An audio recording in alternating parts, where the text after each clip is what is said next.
Hi, welcome to Mad Science. I am Ultraviolet Veronica. Today our class is called Kitchen Chemistry. So we're going to be learning a little bit more chemistry and it should be really fun. So the first thing that I want to do is I want to give you some clues to be able to determine a chemical reaction, okay? So there's two types of reactions. There's a chemical reaction and there's a physical reaction. Now, if it's a chemical reaction, it might change colors. If it's a chemical reaction, it might change temperature. If it's a chemical reaction, it might bubble or smoke or off gas. If it's a chemical reaction, it might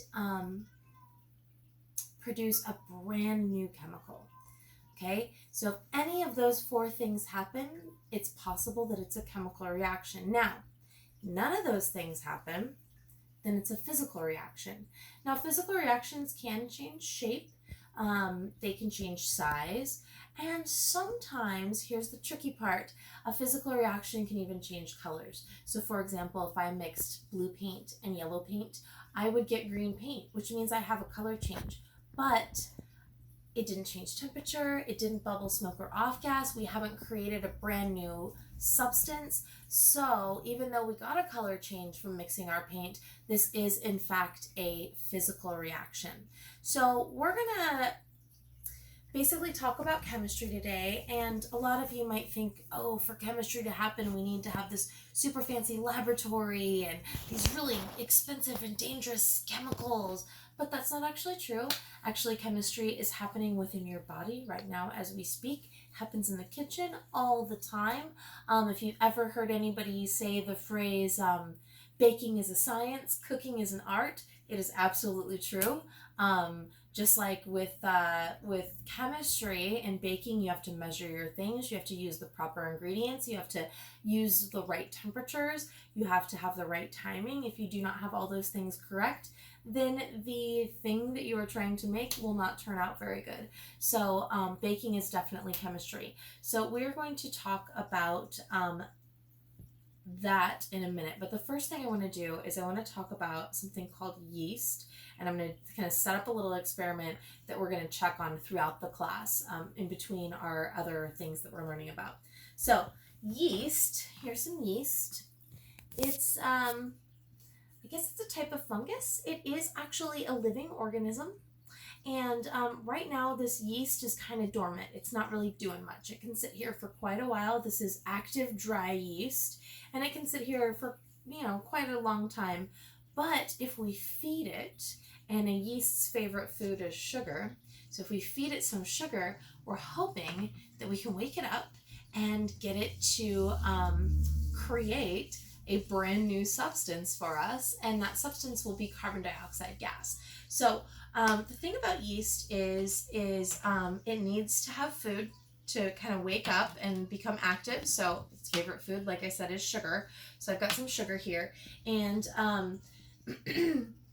it likes things to be warm, but if it's too hot, it could actually kill the yeast. So I think anything over 138 degrees Fahrenheit will kill yeast. So as soon as you put your bread in the oven to cook, you say you're cooking at 350, your yeast is no longer going to be alive, and that's fine. That's what you want. That's okay. But if you're making your own homemade bread and you have the dough and you've mixed it all together and you leave it out and you let it rise for a minute, the reason why it's rising is because the yeast is active. It's eating the sugars, and as it's eating it, it's off-gassing carbon dioxide gas. So if you've ever had a really soft, really fluffy piece of bread, this is due to yeast, okay? We don't want it to be too hot, again, because then we could kill our yeast. So here I have an Erlenmeyer flask, and I'm going to add some yeast. I'm just going to take a spoon, I guess. I'm going to add about that much. Let's see if I can get it in here without spilling. That should be fine. Maybe I'll do just a touch more. Okay, so we've got some yeast in there. Then I'm going to add some warm water. Now I boiled some water, but I don't want it to be too hot. Again, anything over 138 degrees Fahrenheit will kill it. This was boiling, so that was 212 degrees Fahrenheit, so it was really, really hot. So I'm going to pour just a bit in here in the speaker.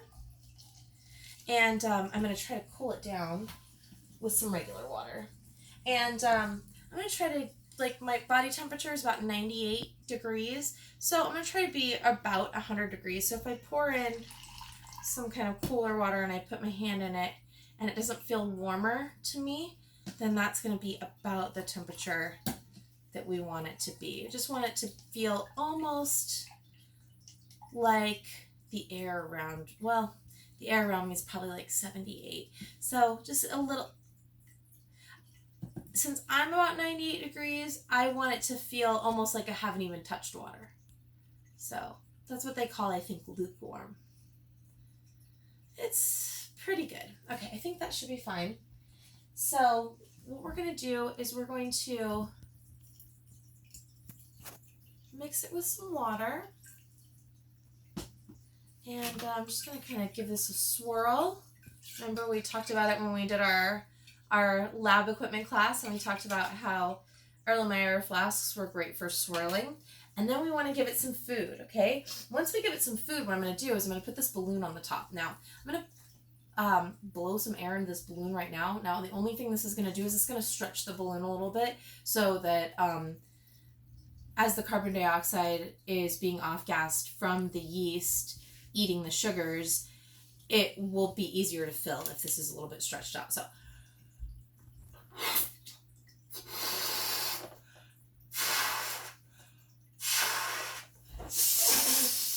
and that'll just make it easier for it to blow up. Okay, so we've got our yeast in there, and we're going to feed it some sugar. And we're going to go ahead, maybe a little bit more super hungry yeast. Okay, then we're going to go ahead and put this balloon on top. And we're going to oh no, I have to get another balloon. Okay, we're going to have this.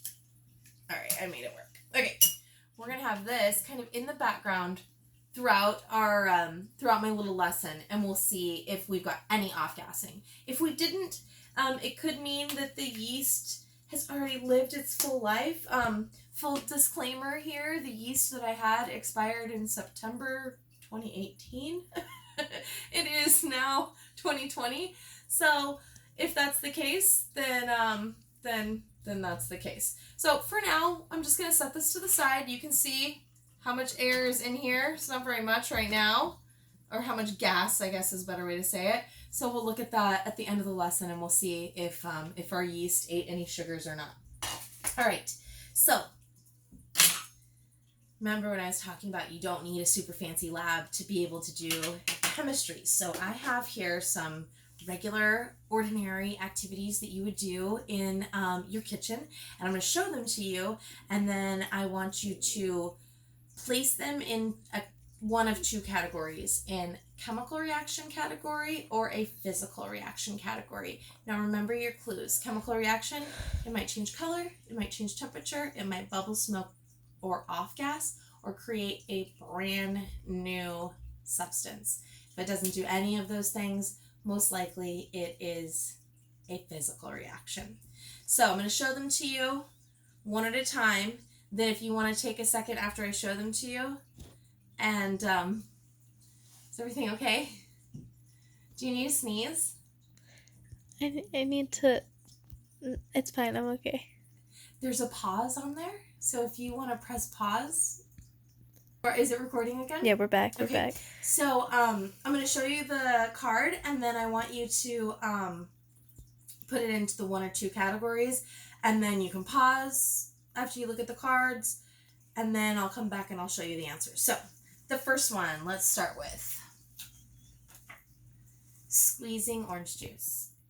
So in this process, you have an orange, you cut it in half, and you squeeze all the little juice out of the tiny little pulps in the orange. Chemical reaction or physical reaction?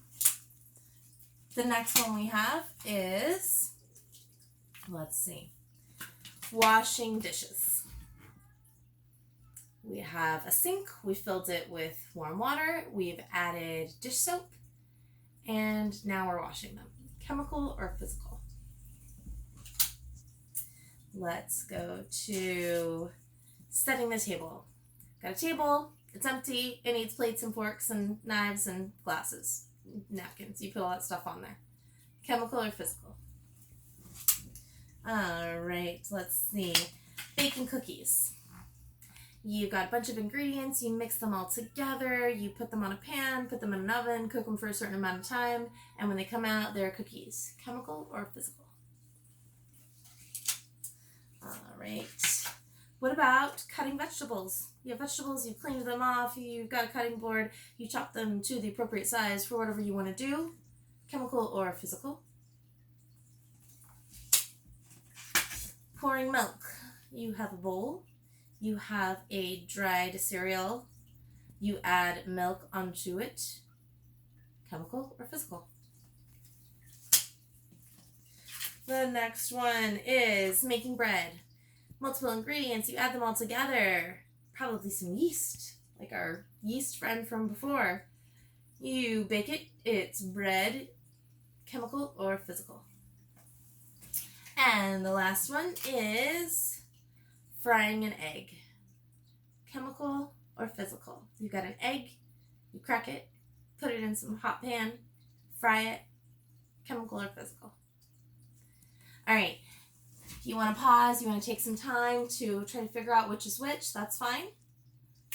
All right, now let's go over the answers. So, the chemical reactions were making bread, washing dishes, baking cookies, and frying an egg. So, for making bread, remember the yeast is feeding on the sugars and they're producing a brand new substance, and that substance is carbon dioxide gas. So that is, in fact, a chemical reaction. For washing dishes, this might seem almost physical, but if you're using soap at all, what you're using is something called an emulsifier or emulsification, and the soap basically like surrounds the dirt bubbles and the oils and stuff, and then it breaks it down so that you can wash the gross stuff off your plate. So this is actually a chemical reaction.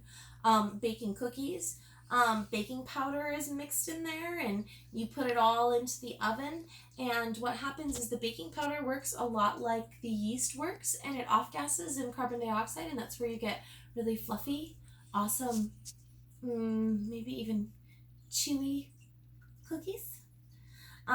So this is a chemical reaction. And then frying an egg, when an egg heats up, the proteins actually change at a certain point and become different types of proteins. So they've formed brand new bonds, and this is the indicator that this is a chemical reaction. Now the physical reactions are pretty obvious. I won't take a ton of time explaining those because you know what cutting vegetables, pouring milk, setting the table, and squeezing juices. But I just wanted to remind you that all of those, squeezing juice, setting the table, cutting vegetables, and pouring milk, are all physical reactions. The one that sometimes confuses students is the pouring milk one. So they think about like, well, what if I had Cocoa Krispies and then I add the milk and then the milk changes colors?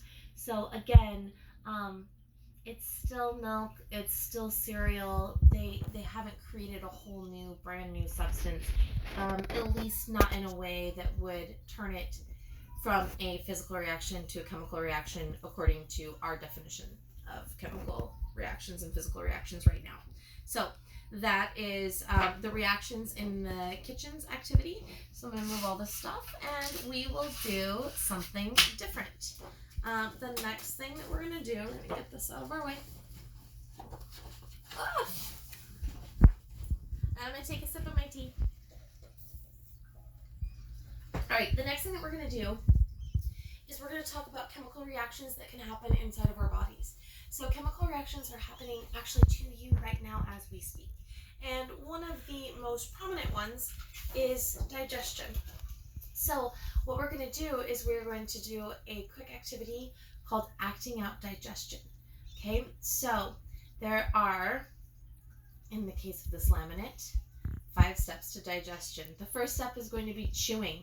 Okay, actually when you chew your food, this is immediately when the chemical reaction process starts happening. There is a certain chemical in your saliva, and that chemical coats your food. And it coats your food into something that we call a bolus, B-O-L-U-S, and basically that is a spit-covered piece of food. Now, it sounds really gross, but if you did not have saliva to do this, you would not be able to swallow. So this is really important.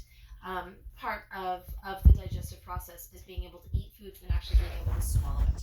Once we swallow it, it's going to go down our esophagus and then into our stomachs. Okay, our stomachs, in our stomach we have something called stomach acid, and stomach acid is actually, which kind of acid is it again? Hydrochloric acid. So that's the same acid that's in your stomach is hydrochloric acid. And this is a very, very strong acid. And what this does is it breaks down foods from its bigger chunks that we've already broken down by chewing, breaks it down into even smaller things so that our large intestines and small intestines can absorb nutrients. Obviously, our large intestines are going to absorb the larger nutrients, and our small intestines are going to absorb the smaller nutrients. And then by the end, we're going to have something left over that our body can't use. Now, certain things that our body can't use, your body will store for later, and it will probably store those things as fats. But there are some things that your body cannot use at all, and this is our waste, okay?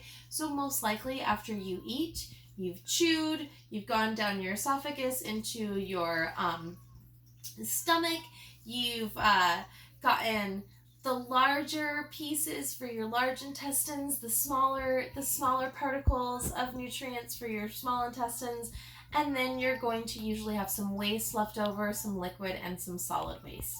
So that is the digestive process, and now we are going to act that out. So this is a mortar and pestle, and this is going to be our stomach, and oops, this is our food. Okay, so I've kind of broken this down by color. So for this activity, we're going to pretend we had a tuna fish sandwich on wheat bread with lettuce, tomatoes, onions, mayo, and a glass of milk. Okay, so the mayo is going to be represented. This is going to be our fats. It's going to be represented by a yellow beet. The milk is going to be represented by white beets. Tomatoes, red beets. The blue is going to represent our wheat bread. The purple, I forgot what the purple is. Let me think. Our red onions, our purple onions. The pink is going to be our tuna. Oops. The green is going to be our lettuce. What was I going to use orange for? I think maybe I was using orange as the bread too, and then I grabbed blue beads. What else can we put on our... Let's put some... Orange will be... We'll put some pickles in it. So orange will be our pickles. So these are just a representation of our nutrients that is in our food. So we're going to go ahead and we're going to put those into our mouths, and we're going to chew. So this is going to be my chewing. Can you see inside of this? Is it better if I stay here? Yeah. Okay, I kind of need to look. Okay, so I'm chewing, and chew. I've got it chewed up pretty good. Okay, then I'm going to slide down the esophagus until I get to the stomach, where it's going to hit that stomach acid, and a big chemical reaction is going to start to happen. See some bubbling. This is breaking it down into things that your small intestines and your large intestines can absorb. When I say things, what I mean is nutrients.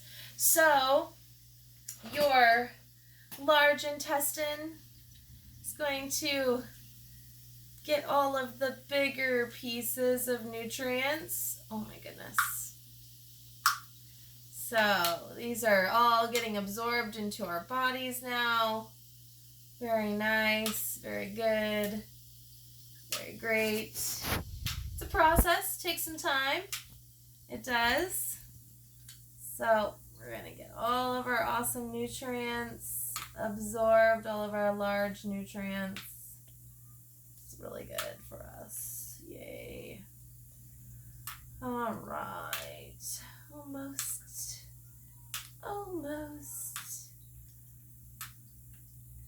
almost all the nutrients that we need from our large intestines. Oops. All right. Now our small intestines need to absorb too. So we're going to, this pipette's going to symbolize our small intestines getting awesome nutrients. These are obviously much smaller nutrients than our large intestines got. We're going to get as much as we can.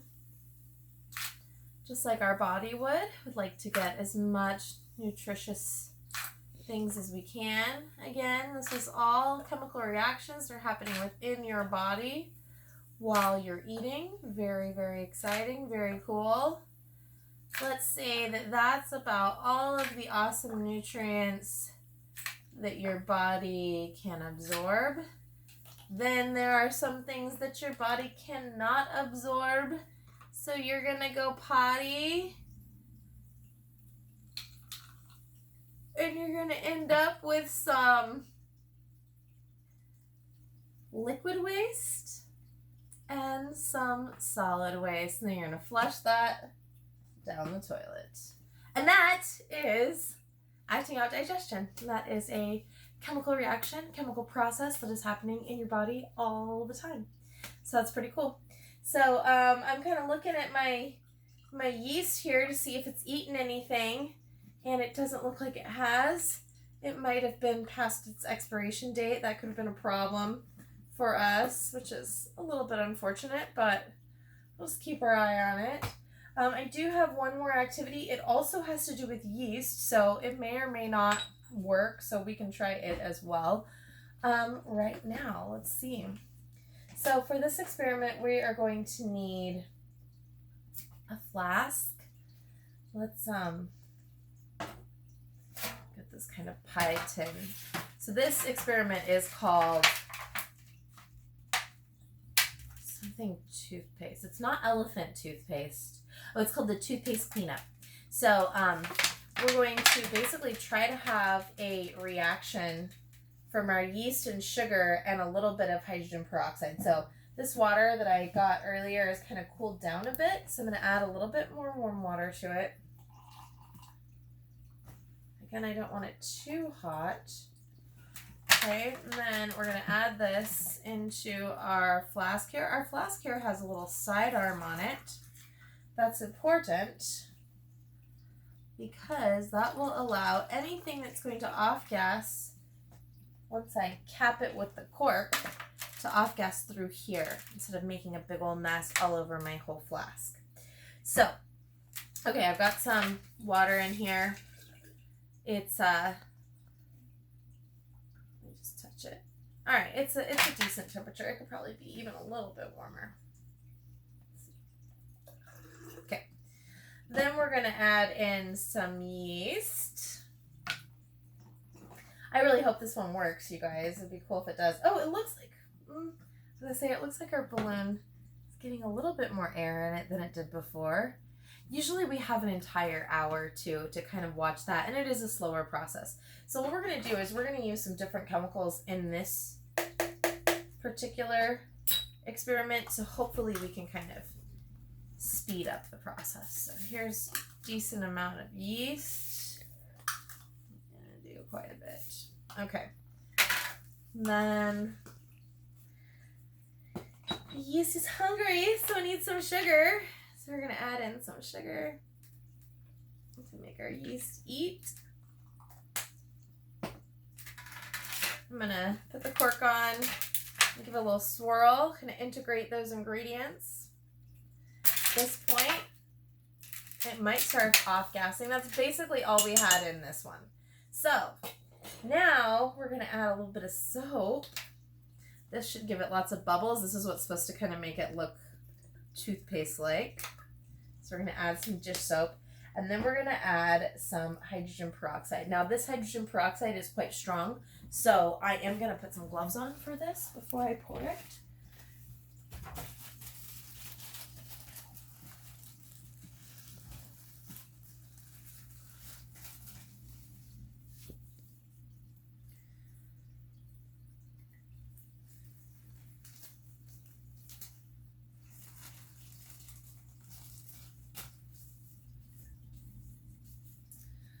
right.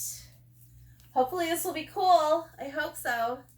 If not, then that's the cool thing about science is sometimes we get unexpected results, and we just kind of keep doing these experiments over and over and over again until we know that we're going to consistently get the same result every time. And then once we do, we write that all up, and then we send it off to be examined by our peers. Oh. There we go. Look at it. It totally made toothpaste, guys. Can you see this awesomeness? Oh my god, it made so much more than I needed it to. Yay! Our reaction worked. How fun is that? So, that was cool. So that was another chemical reaction, and you can see it kind of looks like foam. So it's supposed to be like toothpaste. And if I kind of move this down for you right here, then it is kind of coming out the top of this little hole right there. This is actually an exothermic reaction. Your class hasn't studied chemistry to the point where you've really learned about endothermic and exothermic reactions, but exo just means like out of, meaning like out of this reaction, and thermic means like temperature. So it means we've had an increase in temperature, an exothermic reaction, and this foam is actually really, really warm.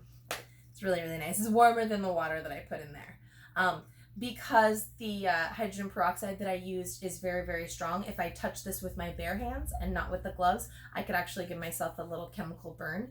I don't want to do that, so it's a good thing that I have my gloves on. But since I have my gloves on, I can actually feel the temperature in here. And we did have an increase in temperature, which was one of our chemical change clues. So the big things to remember from this class is that chemical reactions can happen in unexpected places. Some places that you might think are really boring and really mundane and don't do anything that exciting could actually be underneath it all having really amazing, really cool chemical reactions. I'll show you guys this just because I always show my students this, whether you are a surgeon or a mechanic or a chef or a lab scientist or anything like that. To take off your gloves, you're going to do it the same way. You're going to pinch right here by your wrist, and you're just going to pull down inside out. And then the same thing goes with the other side. You're just going to pinch with your wrist. You're going to pull down. As soon as your fingers are out, you can just drop it in the trash and let it go. And then your hands are completely clean and you're good to go. So again, our class was called Kitchen Chemistry. We learned that chemistry is super cool and all over the place, and that there's a difference between a physical reaction and a chemical reaction. And we learned about the digestive process, and we learned that yeast is alive and that it eats sugars. I know this isn't very big, but it is slightly bigger than when we first started. And I think our yeast is just kind of eating kind of slowly. But I think if we had more time, if we watched this for more time, that we would be able to get more of that carbon dioxide off gassing. Anyway, thank you very, very much for your time. I hope you have a wonderful rest of your week, and see you later. Bye.